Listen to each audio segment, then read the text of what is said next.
We're presently located at site number 4 for this land evaluation exercise. Upon initial examination of this site card, we'll notice that the intended use up here at the top is house. What this indicates is that this desired use of this site is for the purpose of building a home here or a home site evaluation. You need to be using a different evaluation card for this site. You should use the evaluation card labeled Home Site Evaluation of Land.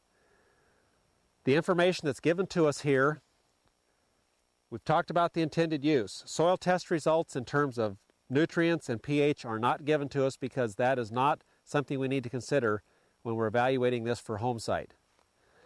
We look down here at the number of frost-free days is indicated at 120. The thickness of the original topsoil is 15 inches. Our annual precipitation at this location is 22 inches. And something of great importance to us is what depth is it to the water table here, because that could affect things such as septic tanks and other such uses of this particular location. Well, the information given to us on this site card indicates that it's greater than 72 inches to even a seasonably high water table at this location. So that should not be a limitation for home site evaluation, since we are at or greater than 6 feet below the surface before we hit the water table.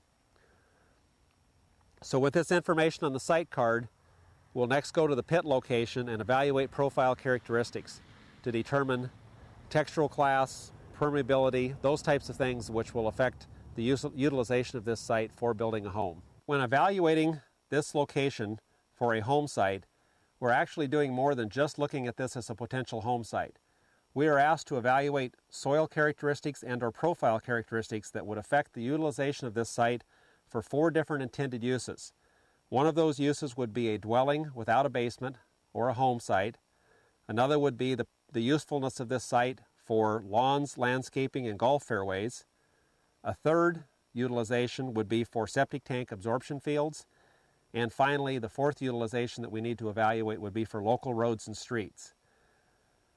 What specific characteristics are we going to evaluate at this location?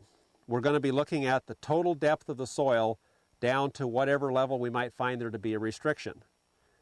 We're also going to be looking at if there's any indication or presence of a seasonably high water table, because that would definitely affect the usefulness of this for a home site and/or septic tank absorption fields. We'll be looking at flooding. Does it occur? Obviously, if it was occurring occasionally or frequently here, we would not want to select this as a home site. We're going to evaluate slope. Slope, more than anything else, will basically determine what amount of limitations would be placed on this site in terms of utilizing it for those 4 intended purposes that we talked about earlier. Plus, it is also used in determining whether or not this is prime farmland, which is one of the things we need to do on the home site evaluation. Permeability is one of the characteristics that is probably most critical to this evaluation. Permeability of this soil will be based primarily upon texture. We'll also look for restrictive layers and/or the general consistency, degree of firmness, or friability of the soil. Shrink swell capacity is also evaluated. This is going to be based more than anything else on the clay content of the soil, especially near the surface of the soil. We are asked to place texture into one of 3 groupings, simply loamy, sandy, or clay. And then finally, we make the determination as to whether or not this is prime farmland. In your manual, on the section on home site evaluation, it goes through and discusses each of these particular characteristics and how we go about evaluating those. What I will do here today is to go through and describe the profile characteristics, as you can see on the tape, and also describe the texture and general consistency of this soil.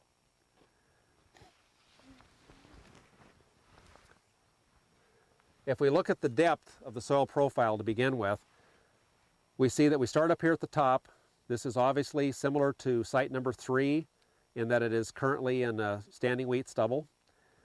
We have a profile similar to site number 3 in that we have a definite cultivation zone here, and right at the base of that cultivation zone we begin to see a firmer consistency in this soil.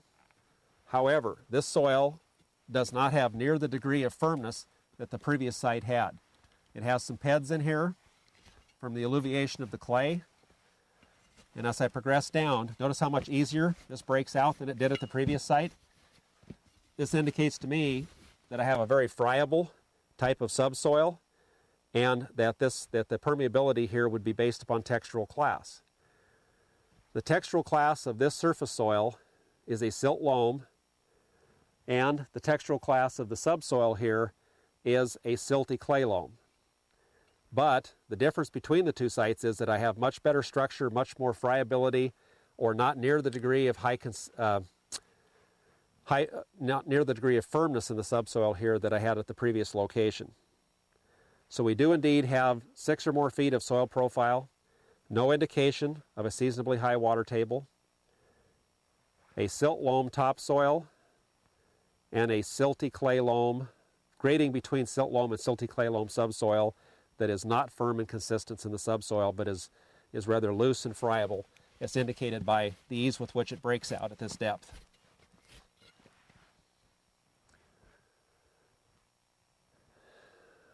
Shrink swell capacity here is going to be based upon textural class, as well as permeability being based upon textural class. And those are described for you in your manual, and I would refer you to those when you evaluate this particular site for permeability and shrink swell capacity based upon textural class of the soil as we've now described them. We're going to progress from here up to the above ground portion of the site, take a look at the location in general, and then also evaluate slope.